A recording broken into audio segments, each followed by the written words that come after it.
တခါအရန်ဆင်းရဲတဲ့တစ်ခုတ်သမားတယောက်ရှိပါတယ်သူဟာရွာအနီးကတောထဲကိုသွားတယ်တောထဲကတစ်တွေကိုခုတ်တယ်ပြီးတော့ရလာတဲ့တစ်တွေကိုပြန်ရောင်းတယ်သူဟာဒီလိုပုံစံနဲ့နေ့စဉ်ရက်ဆက်ပင်ပန်းကြီးစွာလောက်ကင်စားတောင်းနေခဲ့ပါတယ်ဒီနေ့မှာသူအမြဲတစ်ခုတ်နေတဲ့တောကိုဆောင်းရှောက်ရတဲ့တောဆောင်တဲ့ဟာတစ်ခုတ်သမားကိုကြည့်ပြီးဒီလိုတွေးပါတယ်ဒီတစ်ခုတ်သမားကနေတိုင်းငါပိုင်တဲ့တောထဲကတစ်တွေကိုလာပြီးခုတ်နေတာကြာလာရင်ငါပိုင်တဲ့တောအုပ်တွေအကုန်သွားနိုင်တယ်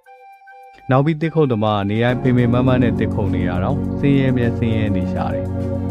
ဒီတော့တစ်ခုတ်သမားကိုဆင်းရဲတဲ့ဘဝကနေလွတ်အောင်ငါကူညီပေးလိုက်ရင်သူလည်းတစ်ခုတ်စရာမလိုပဲအေးအေးဆေးဆေးနေလို့ရ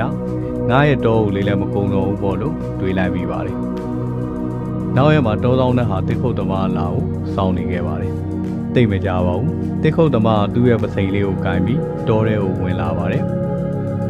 ပြီးတော့ခုတ်ပြီးရောင်းလို့အဆင်ပြေနိုင်မဲ့တစ်ပင်ကိုရှာတယ်ရှာလို့တွေးတဲ့အခါမှာသူ့ရဲ့ပစိန်နဲ့စတင်ခုတ်ပြတ်ပါတော့တယ်အဲ့ဒီအချိန်မှာပဲတောဆောင်တဲ့ဟာတစ်ခုတ်သမားရဲ့ရှေ့မှာရုတ်တရက်ကိုတင်ပြလိုက်ပြီးဒီလိုပြောလိုက်ပါတယ်အတင်တစ်ခုတ်သမားကျွန်တော်ဟာဒီတောကိုဆောင်းရှောက်ရတဲ့တောဆောင်တဲ့ဖြစ်ပါတယ်တင်းနေတဲ့ပင်ပန်းဆင်းရဲခြင်းကြီးစွာတစ်ခုတ်နေရအောင်မကြည့်ရတဲ့အတွက်တင်းကိုကူညီဖို့ကျွန်တော်ရောက်လာခဲ့တာပါတင်းကိုကျွန်တော်ကငွေ9000ပေးခဲ့မယ်ဆိုရင်တင်ပါလို့မှလဲလို့မေးလိုက်ပါတယ်အဲ့ဒီခါမှာတစ်ခုတ်သမားဝမ်းသာအားရနဲ့ငွေ9000သာတကယ်ရလို့ကတော့ကျွန်တော်ရဲ့လက်ရှိပစိန်အစုပ်ကိုလွန်ပြပြီးပစိန်အသေးလေးဝယ်လိုက်မှာပေါ့ဗျဒီပစိန်သုံးတဲ့တစ်ခုတ်ရတာတကယ်အဆင်မပြေလာပါဘူးဗျပစိန်အသေးလေးနဲ့သာဆိုတစ်တွေပို့ပြီးများခုန်နိုင်ပါလို့ပြန်ဖြေခဲ့ပါတယ်တောဆောင်တန်လည်းတစ်ခုတ်သမားရဲ့အဖြေစကားကြောင့်စိတ်ပြတ်သွားပါတယ်ဒါနဲ့တောဆောင်တန်ဟာဒီလိုထပ်မေးလိုက်ပါတယ်တင်းကိုကျွန်ုပ်ကငွေ9သိန်းလောက်ပေးလိုက်မယ်ဆိုရင်တင်ပါလို့မှလဲလို့တစ်ခုတ်သမားကိုထပ်ပြီးမေးလိုက်ပါတယ်အဲ့ဒီခါမှာတစ်ခုတ်သမားတစ်ချက်စဉ်းစားလိုက်ပြီးငွေ9သိန်းသာရခဲ့လို့ကတော့ပစိန်အသေးလေးဝယ်မယ်ဗျအဲ့ဒီပစိန်လေးကိုလည်းငွေနဲ့လှုပ်ထားတဲ့လက်ကင်ကိုလေးတက်လိုက်မယ်ဒါဆိုပစိန်လေးကအရန်လှသွားမှလို့ပြန်ဖြေလိုက်ပါတယ်တောဆောင်တဲ့ဟာပို့ပြီးစိတ်ပြတ်သွားပါတယ်တင်းကိုငွေတွေအများကြီးပေးမယ်$900လား$900လားတင်းလိုချင်သလောက်ပေးမယ်ဆိုရင်ရောတင်ပါလို့မှလဲလို့မေးလိုက်ပါတော့တယ်အဲ့ဒီခါမှာတစ်ခုတ်သမားတေချာစဉ်းစားလိုက်ပြီးငွေတွေအများကြီးသာတကယ်ရခဲ့မယ်ဆိုရင်ကျွန်တော်အရန်သဘောကျတဲ့ငွေရိုးတက်ထားတဲ့ပစိန်အသေးလေးတွေအများကြီးဝယ်ထားမယ်ဗျာဒါဆိုကျွန်တော်တစ်ခုတ်လို့ပစိန်တစ်လက်မကောင်းခဲ့ရင်တစ်လက်ကိုကောက်ပြီးအစင်စင်သုံးလိုက်ရုံပဲဘယ်လောက်များအဆင်ပြေလိုက်တယ်လို့ဝမ်းသာအားရပြန်ဖြေခဲ့ပါတယ်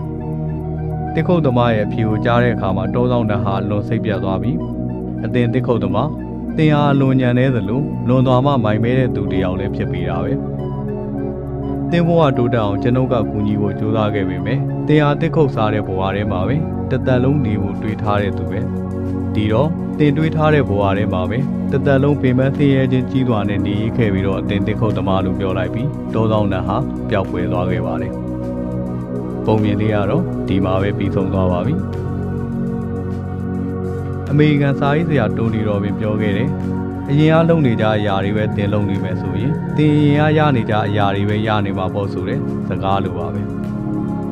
တင်ဟာတင်ရဲ့ဘဝကိုလက်ရှိနေထားတဲ့တိုးတက်ပြောင်းလဲဖို့ဆန္ဒရှိတယ်ဆိုရင်တင်ရဲ့အတွေးခေါ်တဲ့ကြိုးစားအထောက်မှုကိုလည်းပြောင်းလဲဖို့လိုအပ်ပါတယ်